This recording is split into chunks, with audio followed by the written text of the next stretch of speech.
Check, check, check, check, check.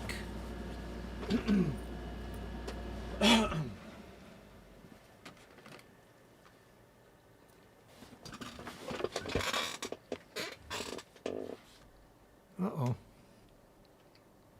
Check, check, check. Where are we? I think I'm supposed to hear it on this one. Let's see.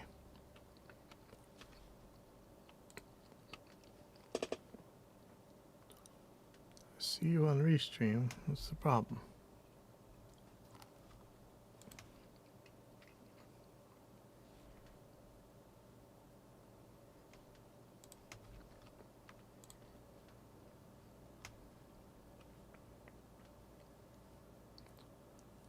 Check, check, check.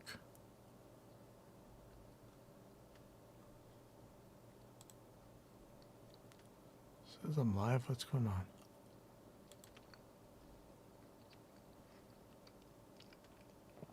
Come on, Restream. Oh, there we go. Okay.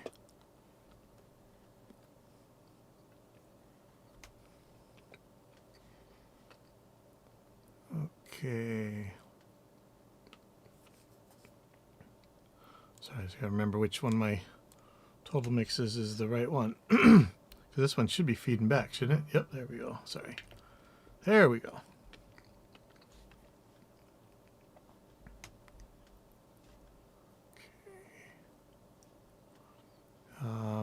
Just getting the chat up.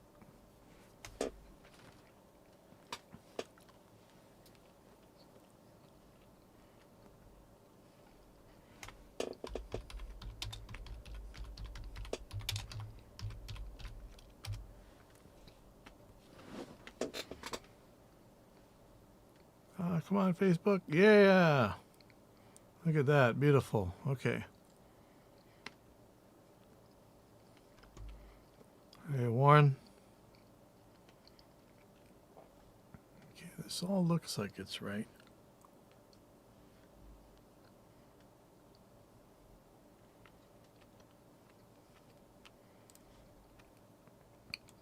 Yeah, my total mix is, I don't want to switch it. It's kind of crazy confusing, but let's see. Where's the matrix view? Yeah. Ouch.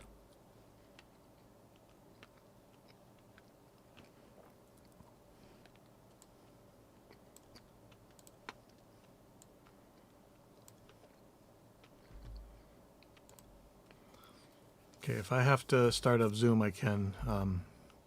Don't think I have any guests, though. So here we go. Think. Yep. Sorry, this chair's all squeaky. I don't know what I'm supposed to do about that. I don't think anything. Welcome to Dropping In at Pipeline Audio. This is episode 65, and it is, yes, there are drivers on OSX. So first thing is, through this situation, I don't know if you guys have seen, a lot of people, you would think that they're really saving their money, but there's a lot of people buying recording gear and software, lessons. I mean, man, it's almost like it's been a pretty good time for the music industry. I've heard from a couple companies that they've never made so much in selling gear as they are right now. At least for one of these lines, that's something you could definitely use at home. I'm kind of hearing it from a lot of people. And one thing I'm seeing are crazy gear prices. They're seeing things getting sold used for more than new. And I'm not talking about vintage stuff. I'm talking about brand new stuff, just bought and resold. You know, they lose the warranty or whatever, but it's kind of crazy. I'm watching guitars go for nutty prices, brand new guitars, and recording gear, it's going crazy. I was thinking, you know, like if there was any silver lining, maybe people would be selling some stuff off that I could finally get, but it seems like maybe it's getting consolidated. So this might be one of those times where, you know, the poor are forced to sell off all their stuff, and so it's almost like we're creating more of a gap in maybe not income but possessions or whatever. Seems like things are getting consolidated. I'm seeing a lot of business properties having that same thing kind of happen to them. So it's been really hard to get gear. I found out that I could fix one of my my mic preamps for like $50 just with a new power supply. That would be awesome. And none are available. They're, I'll say 30 days out or whatever. And man, it's been hard to ship anything. It's been hard to get bike parts. It's just been crazy. You know, I think we have way too much dependence on a single country that may not have everybody's best interests at heart anyway. And we should probably think about that. It's pretty scary to have all your eggs in one basket, and really we're seeing it. We've seen a lot of people who claim that their stuff had been made in Europe or America is actually being made you know where, and the products are not forthcoming. So it's been kind of rough, really. This is like, man, it's awesome to see so many people recording and everything, but now they can't get their hands on the stuff they need. And you know what? There's tons of stuff out there. I don't know who's hoarding all the gear that they don't need, you know, but I'm sure I got some. Maybe we should talk about that. Make some anti-hoarding setup for all this gear. Okay, 1 sec. Sorry, getting heated up again.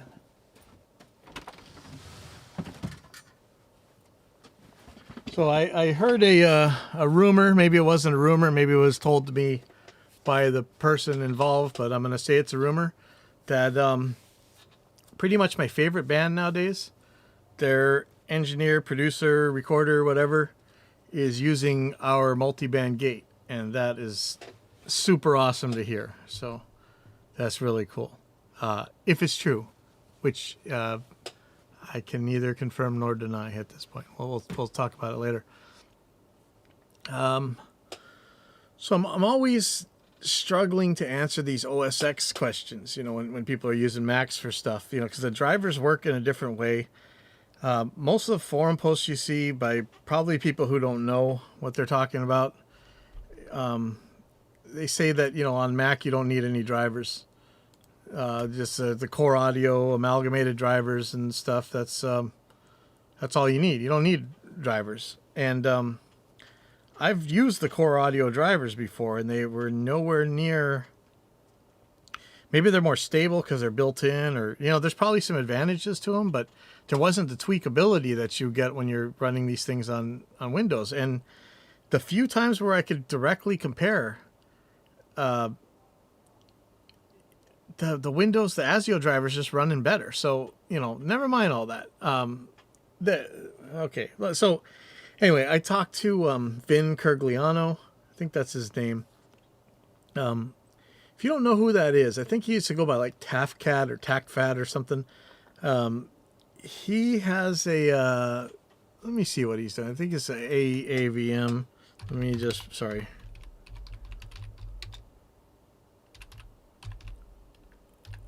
Let me see what this is. Yeah, it says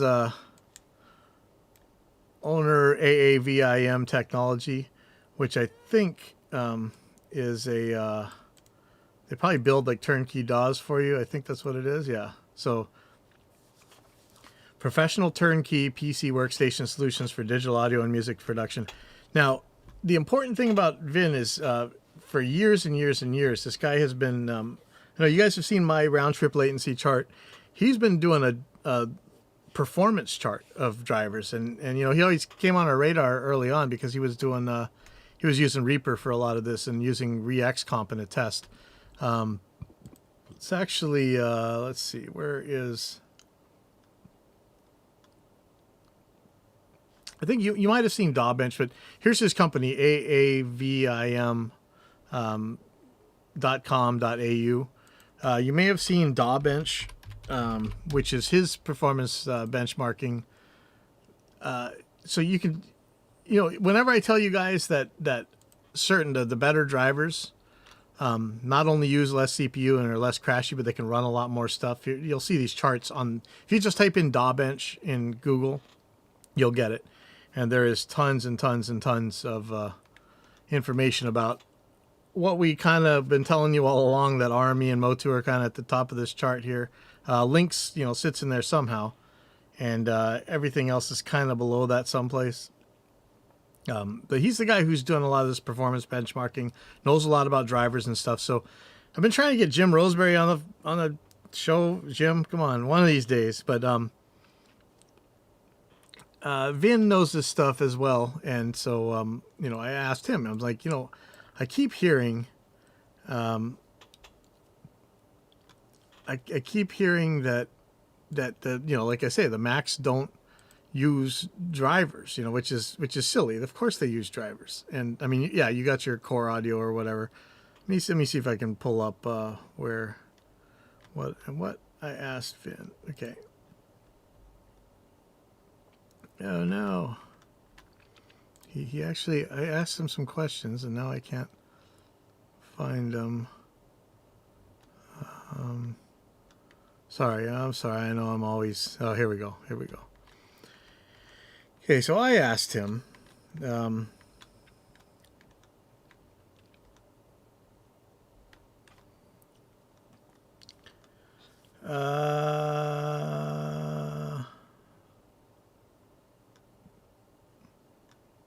sorry, this is taking so long.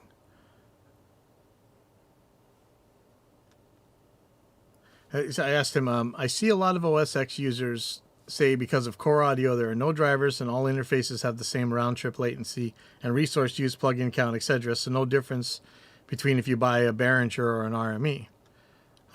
I doubt that very much. I mean, at least on Windows, different interfaces have different hidden safety buffers, and on Windows you have a lot of little things in the ASIO driver you can usually tweak. Also, I noticed that RME still has OSX download, so I figure maybe core audio is sort of like Windows Wasapi, I think you say, WAS API, but there are still manufacturers. But are there still manufacturer specific drivers for better performance for some interfaces? And so Vin said, most if not all good interfaces on OSX have dedicated drivers. Not sure where the punters are getting the idea that all the drivers are the same on OSX. Yes, there is a standard basic core audio driver, much the same as Wasapi, WaveRT, as you noted. And the standard core audio is better than the Windows variant, but neither are considered professional level. They are simply generic drivers. Let me say that again. This is me talking now, not Vin. But I'm quoting Vin. They are simply generic drivers. Here he is a little bit more. I haven't spent a lot of time on OSX of late, but there are a growing number of OSX users posting in my low latency performance thread at GS since Andrew from Oblique developed an OSX version of the RTL utility. Now, the RTL utility, let me show you guys what this is. And you make sure you do this right, because there's a real easy way to mess this up and get very wrong numbers. What it is a round trip latency checker. And if you type in round trip latency roundup on the Kailua Music School website, I've got a chart that shows the latency of the round trip latency of various drivers. Oblique's RTL is a utility that lets you test for this very, very easily. That's what it's there for. And so now I guess there's an OSX version, yeah, right here. So now the Mac guys are getting in on it, and I really want to see a chart that shows them both. Anyway, let me get back to Vin. But that's what the RTL, the round trip latency utility, checks your round trip latency. In case you're wondering, for those who don't know, latency is a constant topic around here. Basically, most people will begin to notice latency by the time it gets to 13 milliseconds. Some people are much more sensitive to it. Some people are perfectly happy with latency until it gets around the 20 or 22 millisecond mark. And I had to be the bearer of bad news and shock and awe to the mobile guitar playing community that 20 milliseconds was about as low as you could possibly get on their iPad and iPhone apps through any of the drivers I tried, and I tried a lot of them. If you ever look at my bringing the studio to the stage, so if you didn't get super mad about that, I don't think you can get mad about 6 milliseconds of latency on the computer. Anyways, Vin tells me to check out the latest thread over at GS, and it's called. Let me pull that up. Audio interface low latency performance database. So it's kind of like an ongoing thread that covers pretty much the same thing that was in DawBench, but it's 139 pages long at this point, and it's still going. So 3 days ago there was something.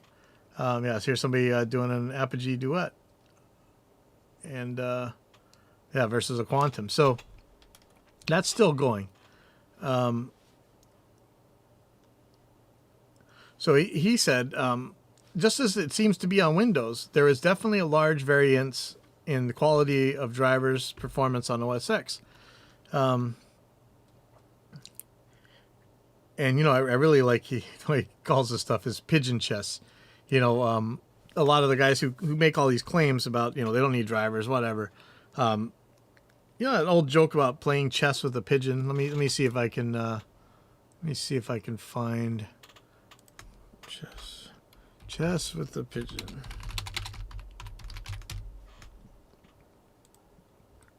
Let's see if Urban Dictionary.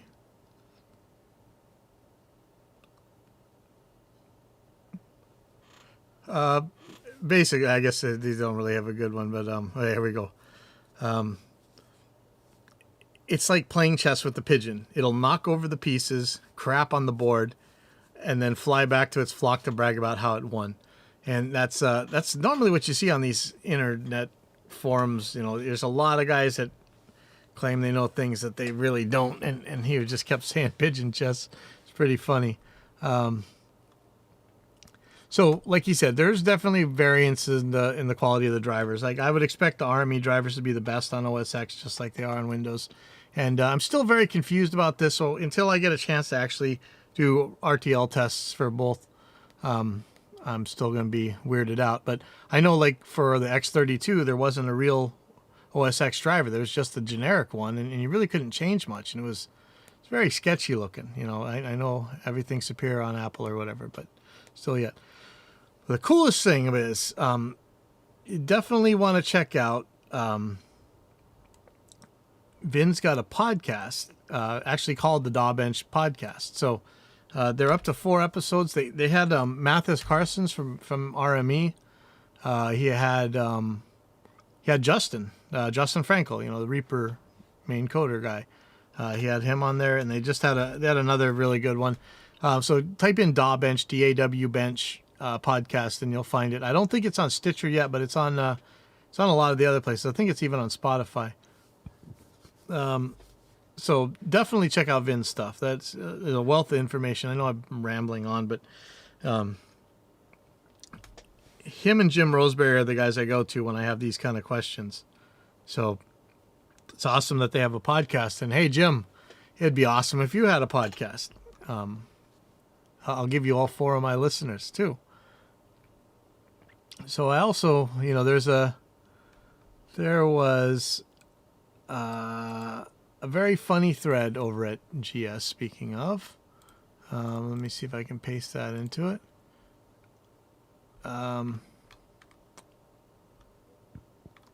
So somebody was having trouble with not being able to record their turntable in stereo, and it turns out they have Focusrite Scarlett Solo.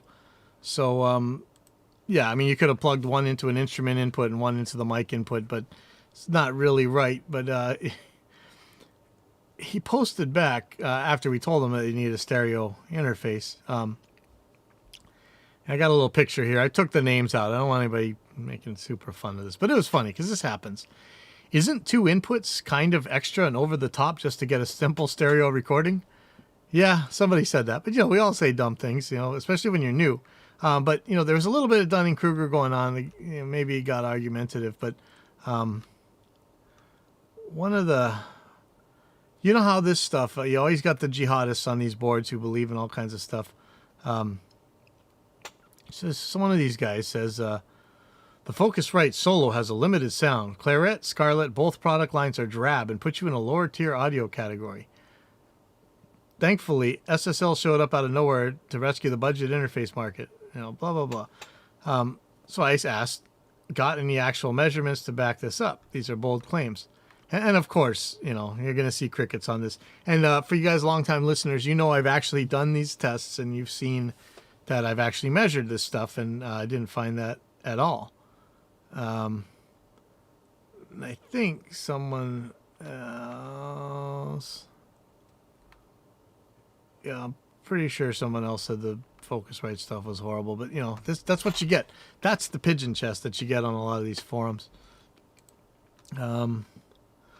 Okay, Reaper 6.10 is out. Let's see. And, of course, go to John Tidy's thing for the breakdown on whatever's new in Reaper. So this one is called... What does it not have? The Gone Away World. Okay. That's cool. Wow, there's actually a lot of stuff here. Option to display notation text and piano roll.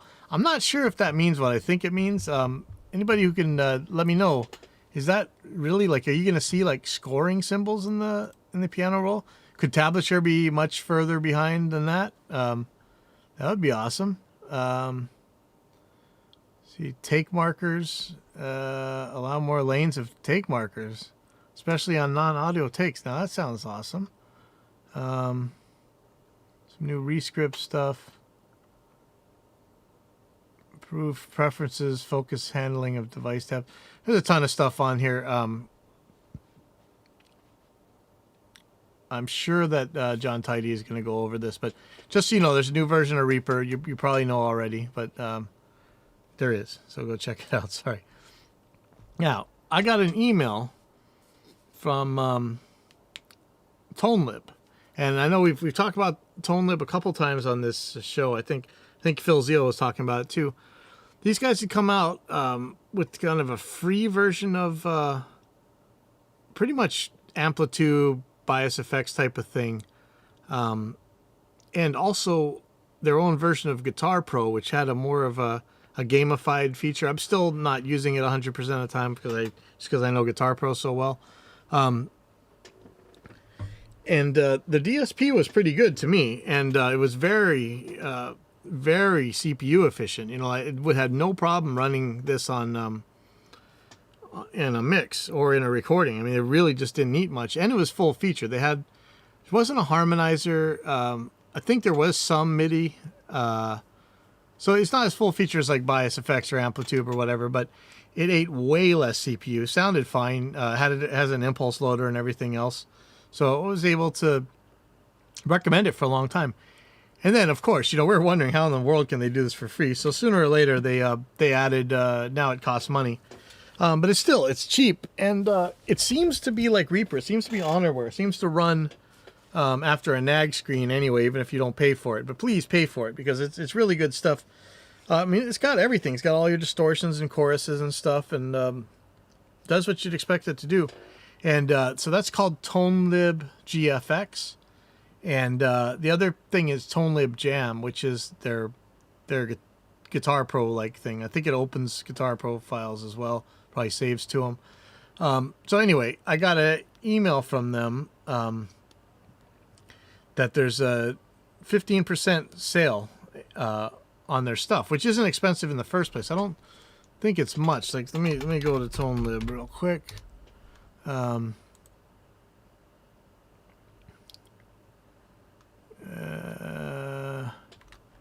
where's purchase? Okay. So, yeah, normally it's $40 for the amplifier multi-effects unit thing, and $50 for the Guitar Pro kind of thing. And right now it's $33.95 for the ToneLib GFX. and 42, 45 for the Guitar Pro thing. These guys make awesome stuff. Go check it out. I mean, it's really good stuff, and awesome price, awesome performance, which is something very, very important to me. You see me doing the real-time CPU checks all the time, because that's what's going to make things click and pop when you're recording, you know, and that's not what you want when you got customers around, and that's not what you want when you're using your own stuff. You don't want to lose something from some glitches and stuff. All that said, you know, this is crazy because this happens in the same week, but Audio Assault has released the beta for their amp sim, which is called Reamp. So let me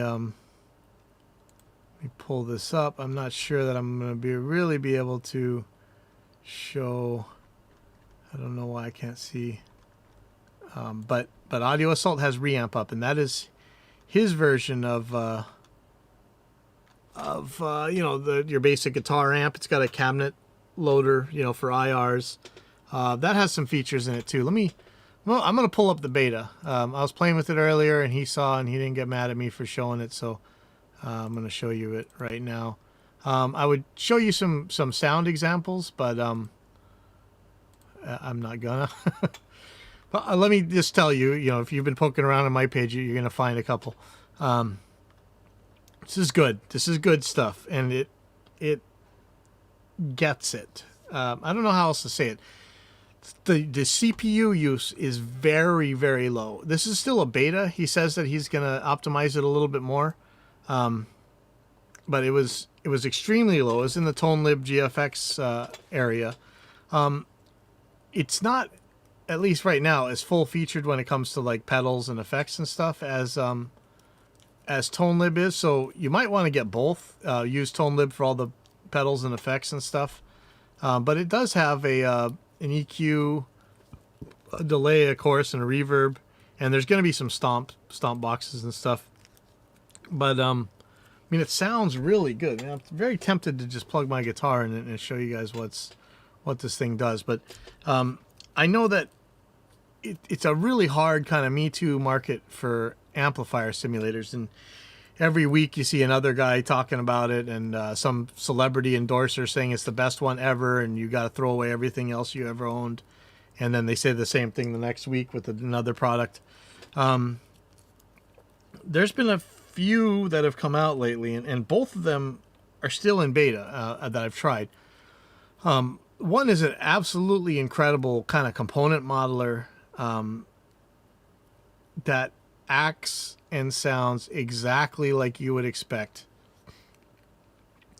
It's a little long in the tooth. It's going to need some help, but I can't actually say too much about that one right now. But this new reamp from Audio Assault, it's unreal. I mean, today, like, okay, so I know this sounds like hype and hyperbole and gimmick stuff, but I'm telling you right now, I'm replacing my tracking amp simulators with this thing.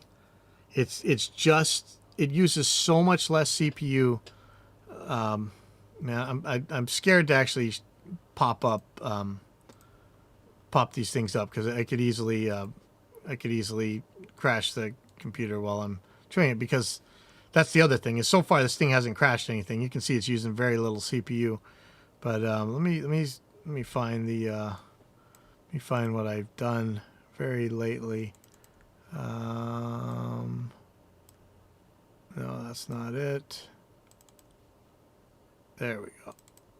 Okay, so let me show you.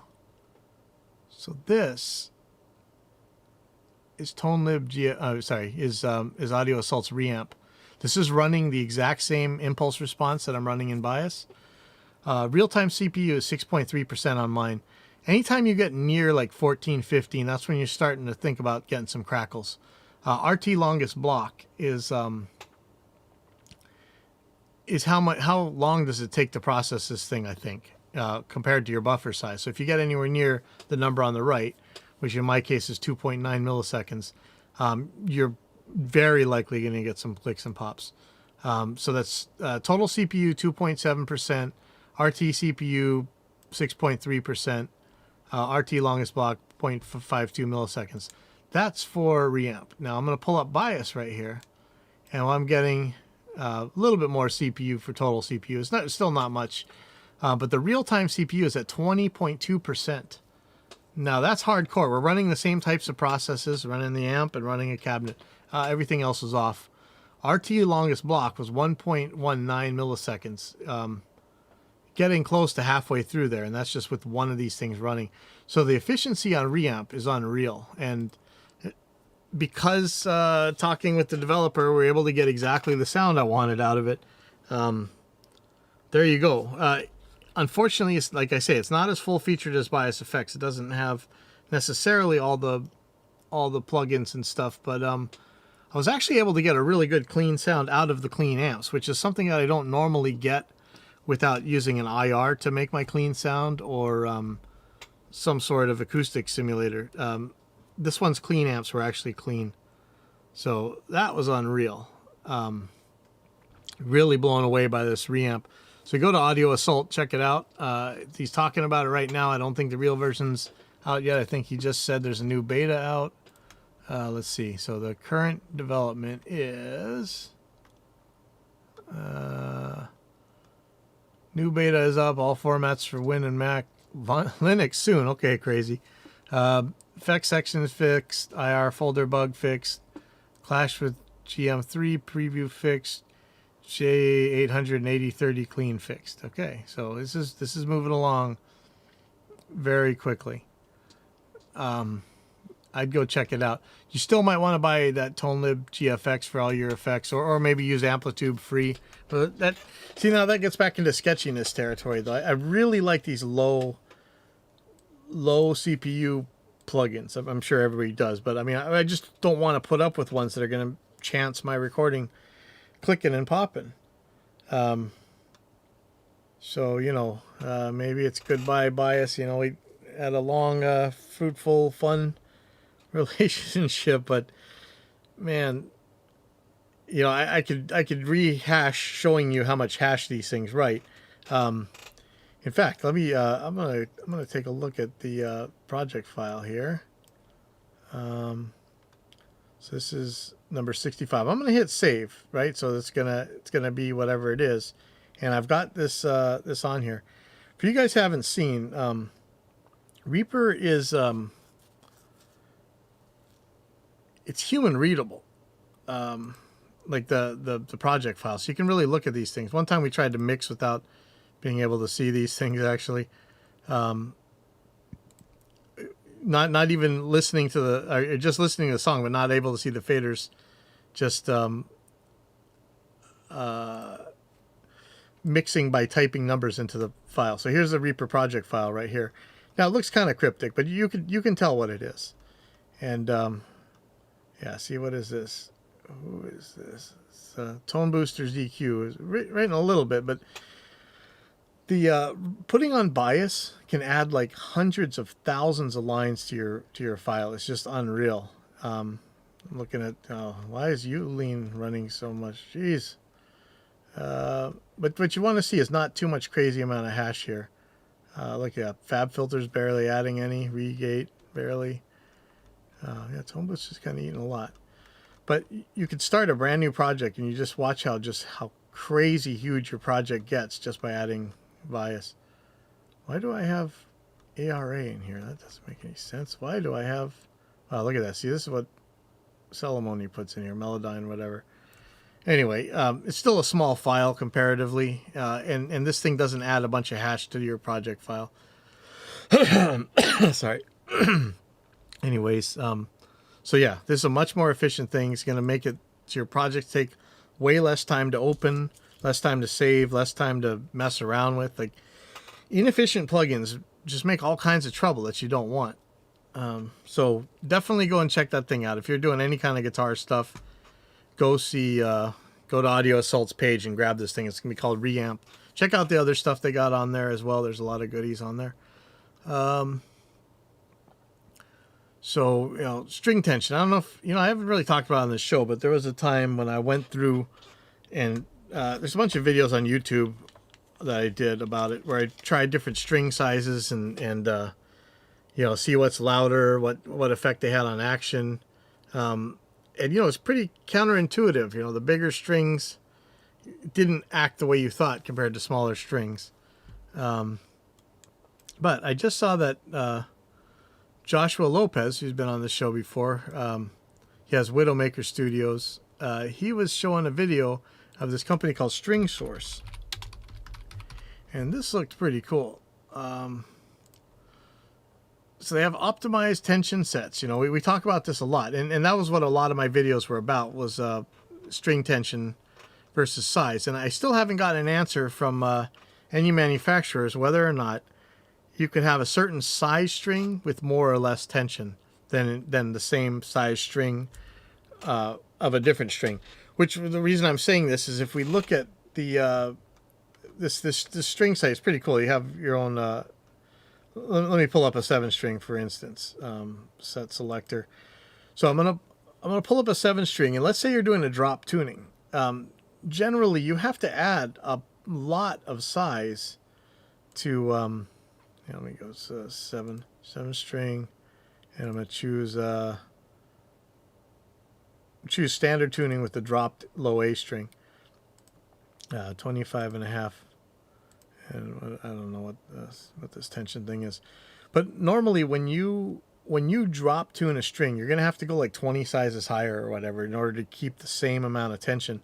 And you can see in their string sets, the low E would be a 52 size string, and the low A would be an 80. If it wasn't dropped, you could actually just go up like 10 to 62 or something like that. Now I made a set where I was trying to keep the tensions all even across the whole thing, and actually there's let me see. So Diodario made a set, a program called String Tension Pro, I think, where you can really see how these things work. Yeah, let me pull this up. So in String Tension Pro, you could actually set up your you can see what actual force, tension, weight that a certain size of strings will give you. Let's see. This doesn't look the same way I'm used to using this.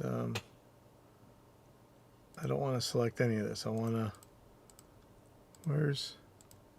I don't want to search for a string shed. I just want to go to.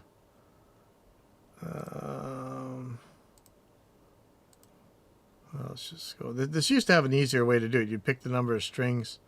Hold on. Let me try this again. Sorry. So when you. Okay, there we go. There we go. So I'm going to guitar. I'm going to choose electric guitar.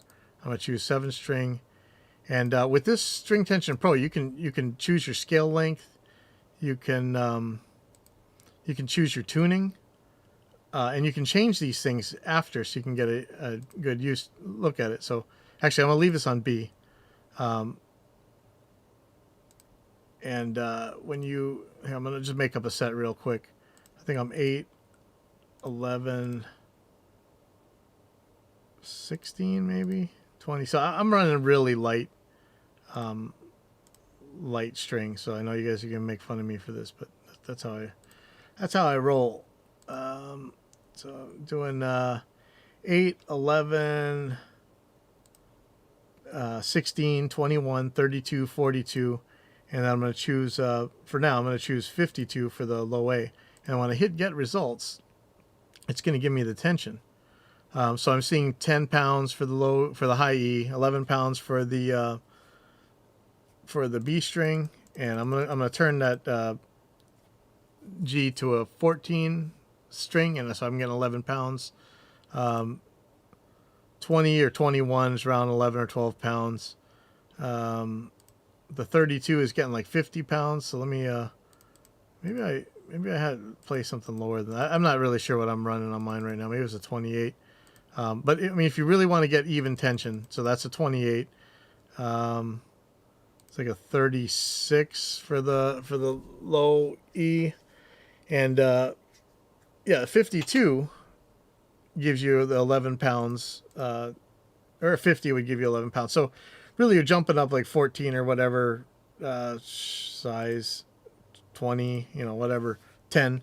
But when you change your tuning, when you drop tune, let me get to A here. Now you're going to see it has only 8 pounds now. So in order to get up to that 11 pounds, you're talking about a pretty big string at this point, like a really big jump.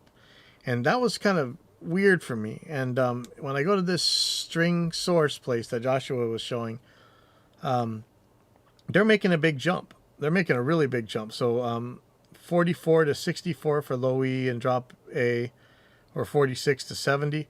When I put a 70 on there, it felt like a giant bass string. So right now I'm running a, I think it's a 52 for my low A. That's kind of scary. I don't know where my string sizes are. I have them written down someplace, but it's when I tried that 70, when it was actually the right tension and it felt great, but I just couldn't play it because it just felt weird jumping to that size of a string.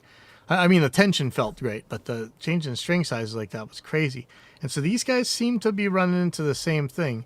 Yeah, now I'm actually scared that I don't know where my string sizes are. Maybe they're in maybe they're in my junk folder. I don't know. I know I shouldn't be scared of this, but one of these days I'm gonna have to change my stuff. I did a couple videos actually that showed what these were.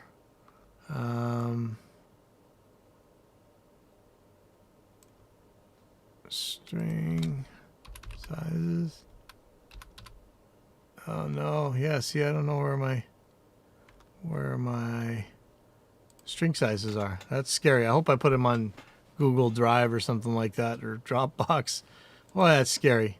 Anyway, check out this string source place. That they seem to have figured this out. So if you really want even tension, they're going to sell you a set of strings that does that for you.